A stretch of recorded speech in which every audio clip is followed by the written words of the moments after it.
Welcome to our 2022 Chaparral 298 RLS. Starting right in the back bumper here, we just kind of reach in, squeeze that bumper cap together and pull it out of there. You pull it off. Inside of that back bumper, you're going to find your sewer hose. Just take note of those two ears and the adapter here. That's all be hooking it up to your sewer system. And the hose itself, once fully extended, is about 20 feet long.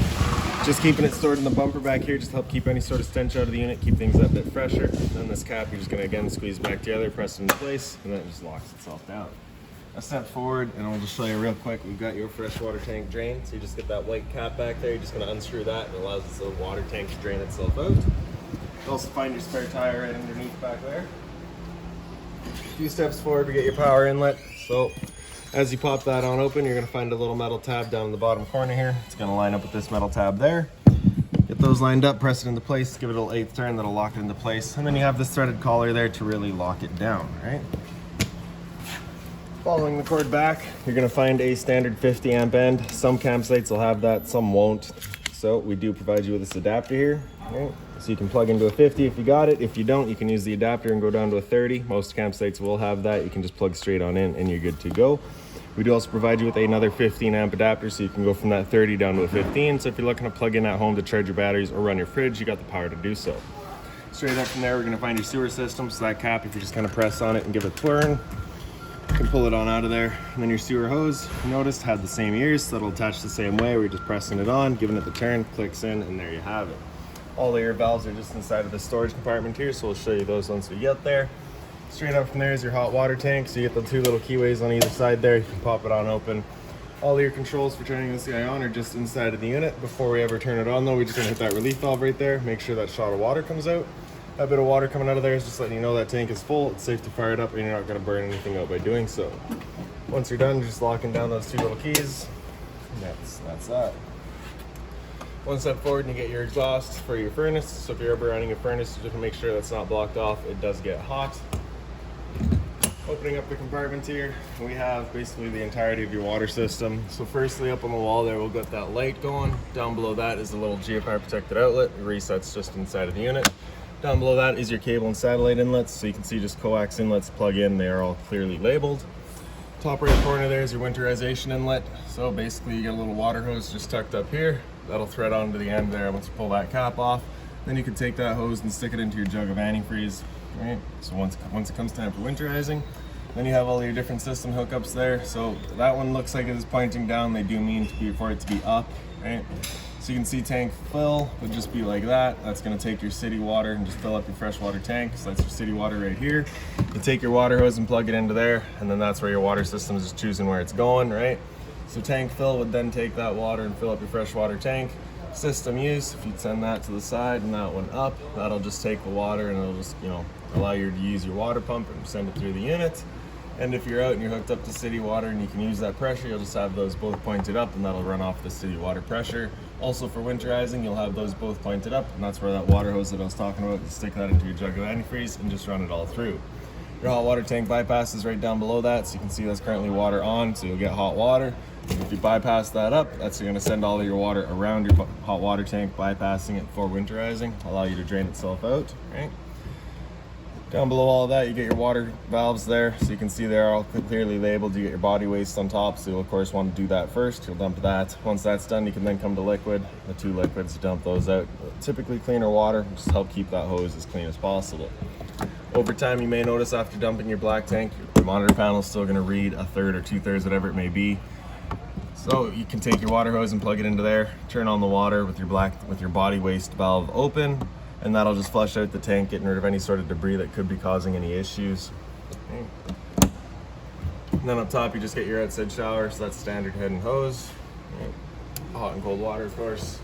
On the left side there, you get another little light, and then up on the wall, you get your leveling system. So super simple, power button on the top right there turns it on, and it just lets you know what your batteries are at, lets you know you're good to go. And then really, you're just gonna be hitting auto level, and that'll just automatically level the unit. When it's doing that, you just want to make sure that you're not in the unit or moving the unit around at all. You just want to make sure that it stays as stable as possible.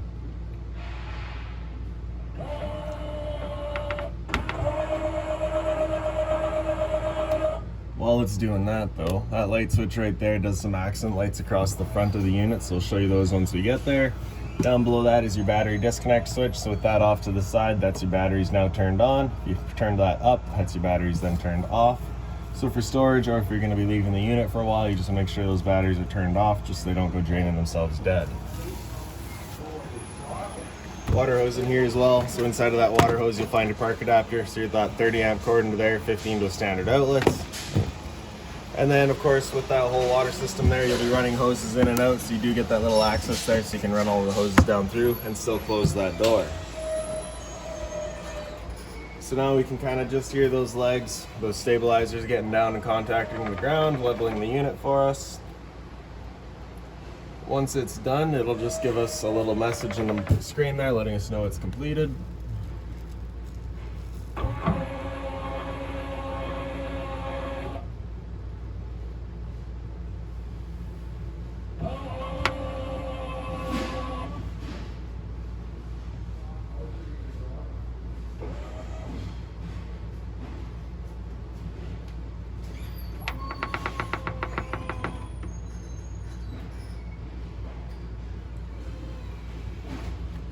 And there you go. So once you get that success message, you're good. Then you can just turn it back off. Right? Once you're done and you have it turned on, you're just going to press retract, and that'll just bring them all back up and brings you back to about your hitch height. So once we're done in there, you can notice this compartment here does not have any locks. This is your propane compartment. You cannot lock it just because it's kind of an added safety thing. So you get your changeover over on the side there. I don't know if you can see it, but that little indicator is just green. It's letting us know that we've got propane in the system right now. And the arrow up top is pointing over to the other side, so we're running off of the other tank. If that indicator were to go red, it's just letting you know that whatever tank you're running off of is gone empty. So at that point, you'll just take that change it over to the other side, open up this tank, run off of this one while you get the other one filled. So around front of the unit, we'll show you those little lights there. And then back underneath it here, you got a little service light up top. That there is just a vent for your battery, so you just want to make sure it's not blocked off. And then the storage compartment here opens up. You get that little T-latch there, holds it open for you. That's your battery box there. Solar charge controller up on the wall there, and then just open storage otherwise.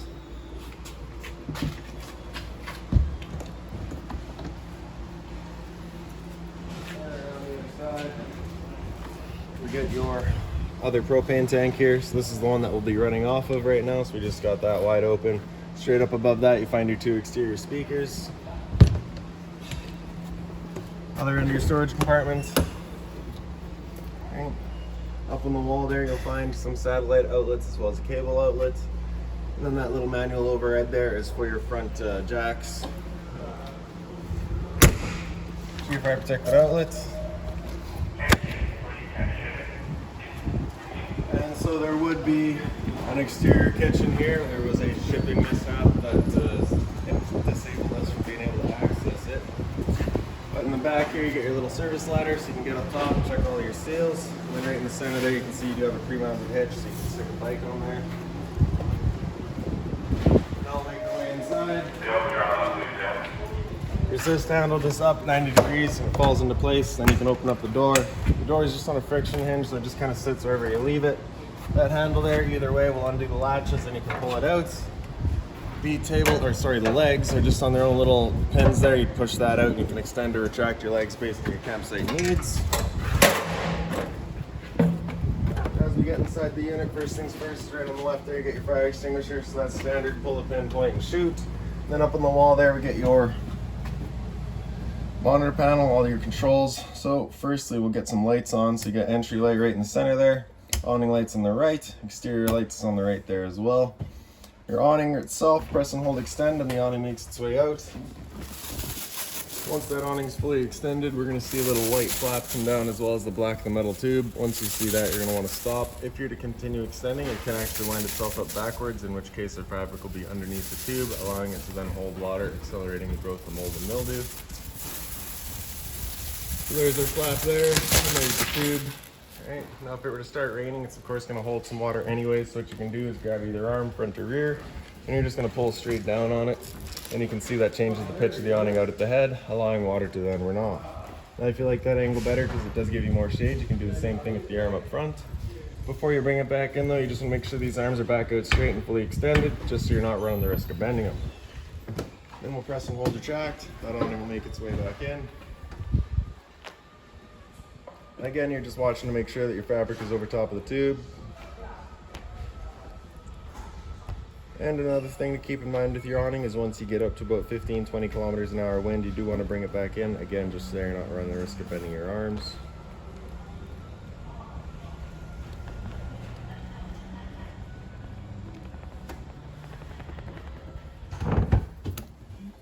And your slide outs are all on those switches on the left there, so press and hold out and they all make their way out. So slide 1 is going to be that kitchen slide, bed slide is of course the bedroom, and main slide is your dinette. Once those are fully extended, you hear some clicks. Just lets us know they've reached their stall. The bedroom slide up front is a little bit different, so once it's fully extended, it kind of just stops in place.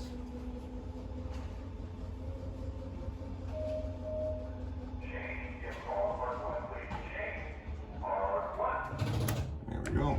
And the main slide.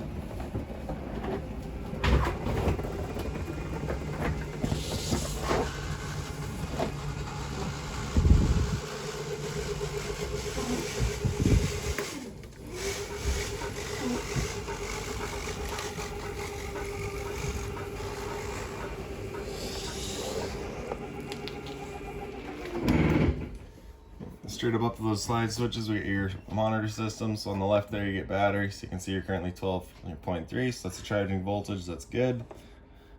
Fresh tank, as you fill that up, you go to a third, 2/3, and full. Same idea for your black one. Your black 2 is not hooked up. Gray 1 is going to be your bathroom sink and your shower, I believe. Gray 2 is going to be your kitchen sink. Water heater with gas is on the top left there. So as you turn that on, she'll fire up with gas. If it ever doesn't fire up, you'll get that little DSI light there letting you know it hasn't fired up. So at that point, just off and back on to reset it. Turning it on with electricity, hit that switch there, fires it up with electricity. Water pump on the right, turn that on, turns on your water pump, drawing out of your fresh tank to pressurize your lines. Straight down below that, you get this big switch there. It's a 120 volt switch, turns on your ceiling fan.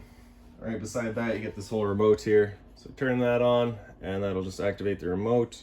You can press open, that'll open up your ceiling vent, or sorry, your roof vent there.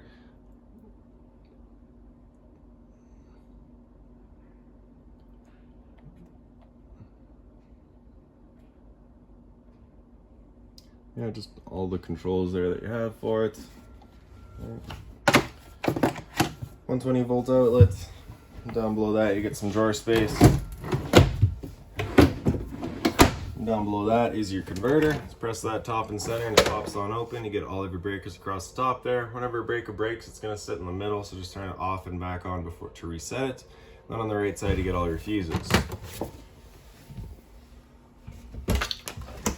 A little bit of storage in here, as well as your light switches on the sides. Those two up top there, the one on the right does an accent light above your island. The one on the left does the lights above the island.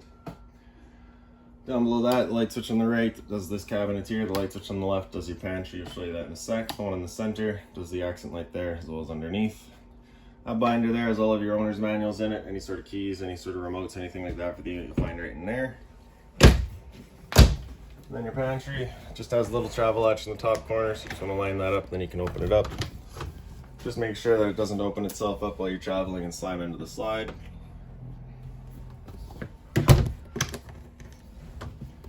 Light switch there does a little accent up top, then your microwave here, so you get your vent down below on the left. You get high, low, and off, so that of course you want turned on whenever you're running your stove to evacuate any fumes.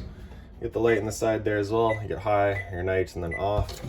For the stove, you're just going to fold that bifold cover back, press the knob in over to high, hit it with the sparker, and you can see she fires right up.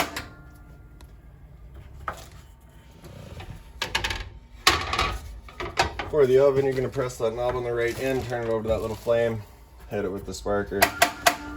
And once it clears all the air of the propane line, you get that little pilot light in the back there. Once you get it going, you're just going to hold the knob in for another couple of seconds, then you can release and the flame will hold itself. Turn up then to your desired temperature and she fires right up.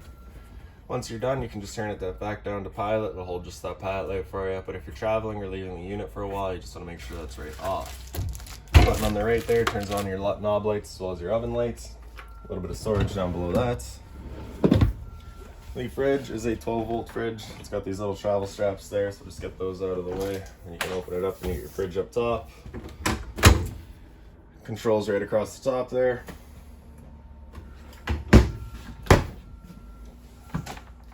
And you have the same sort of strap down low for the freezer, sorry.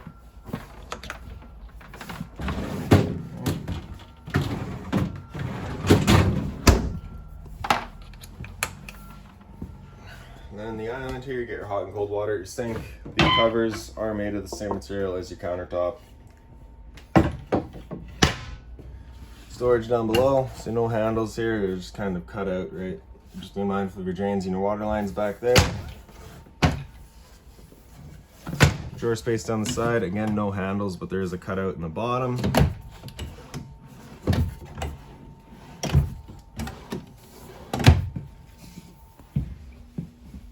Then your lounging area, get another little light there. Your cup holders on either end have the little controls on them, so you get heat as well as the little light for the cup holder, and then you also get the little massage feature. Right. Cup holder in the center, as well as little storage compartments. This window back there is also an emergency exit, so you're pulling that red handle towards you, open it wide open, open up that screen with it, and hop on out.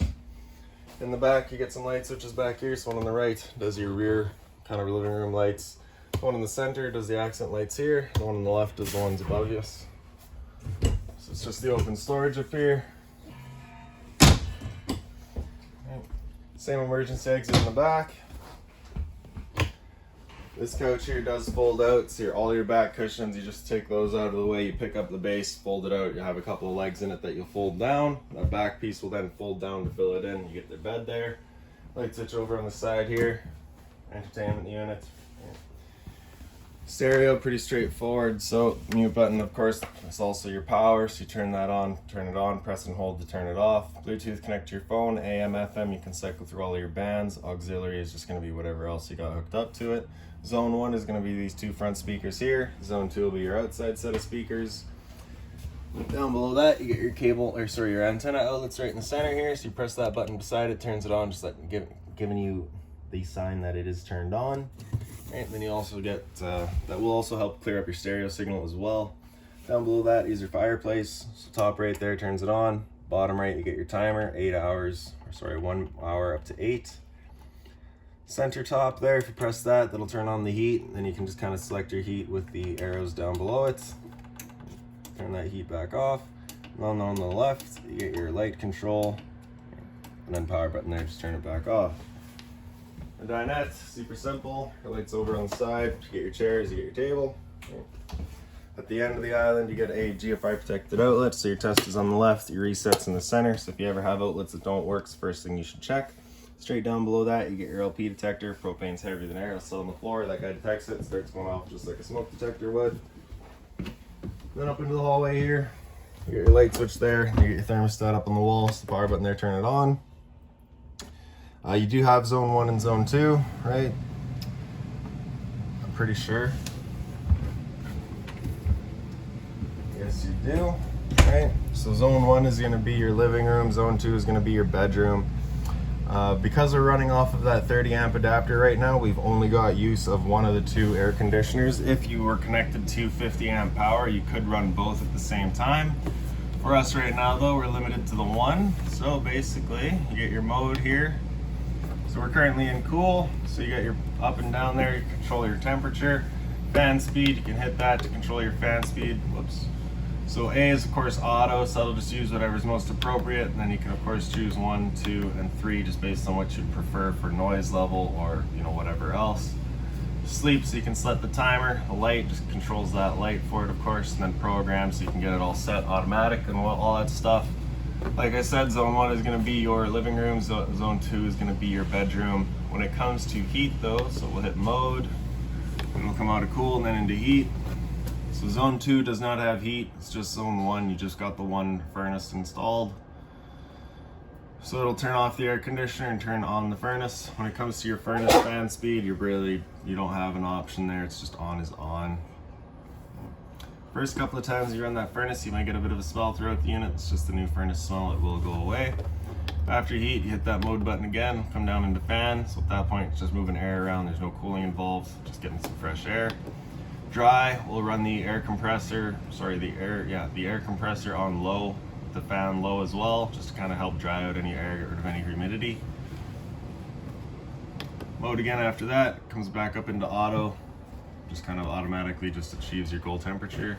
All right, and then back into cool, power button there, turn it off. This switch right there is your wine guard button, so you turn that on, turns on your router. And then into the bathroom here, so your light switch is up on the wall. You got GFI protected outlet right behind it. Test on the left, reset on the right. So again, check that if your outlets don't work. Medicine cabinet, inside of there you'll notice that toilet paper dispenser, so we just don't install that simply because location is personal preference. Hot and cold water at the sink, of course. And then down below that, you get a little bit of storage. Again, just being mindful of your drains and your water lines. Into the shower there, you kind of get the deluxe head, so you do have kind of the different jets. Hot and cold water, of course. A bit of storage down behind there as well. And then for your toilet, just flips on up. You get your flusher on the bottom right there. And straight above my head, you get a roof vent, so you just turn that knob to open it up. And then you get the button in the back there, turns on the fan. Right, up here as well, you also get this little motion sensing light. So if you look at that switch there, it's got two different sides. So you got one, so one is just on is on. If you turn it over to two, that's gonna be your motion sensing. So at that point, if it doesn't sense motion for a minute or so, it turns itself off. As soon as it senses motion, it turns itself back on. That light down there is also a motion sensing light, so it's always got power. It just turns itself on whenever it senses motion. Into the bedroom, you get your light switch up on the wall. Straight up above that, you get your carbon monoxide alarm. Here's your second air conditioner. Works just like the one in the back. So one thing I want to show you real quick is that you've got this louver here. With that louver closed off, your air conditioner is going to be sending its air through all of your ducting. With that louver opened up, it'll just dump all of its air. So in the living room, if you have it opened up, it's just going to dump all of its air into the living room, which is what you're going to want to do when you first get out to your campsite to cool off that area as quickly as possible. Then you can close it off and start moving the air throughout. Storage space here in your drawers. In the emergency exit here, you're pulling that red tab, get rid of the screen, take the sandal, you throw it outside, hop on out. Light switch there turns on the light inside of your closet there. The travel latch, you can open that up. There you go. It does go straight through to the other side. You are preset and pre-plumbed, pre-wired for washer and dryer setup. So if you wanted to go that route, they'd be installed right there. TV backer is right up on the wall here as well. Straight up above that, you get your outlets for it as well as your power outlets for it. The head of the bed, each person will get their own little light switch. Turn on the little accent light up above. And then if we pick up the foot of your bed, you get access to a little storage compartment there. And I do believe that's about it for this unit. So if you got any other questions on it, please feel free to give us a call, 204-237-7272.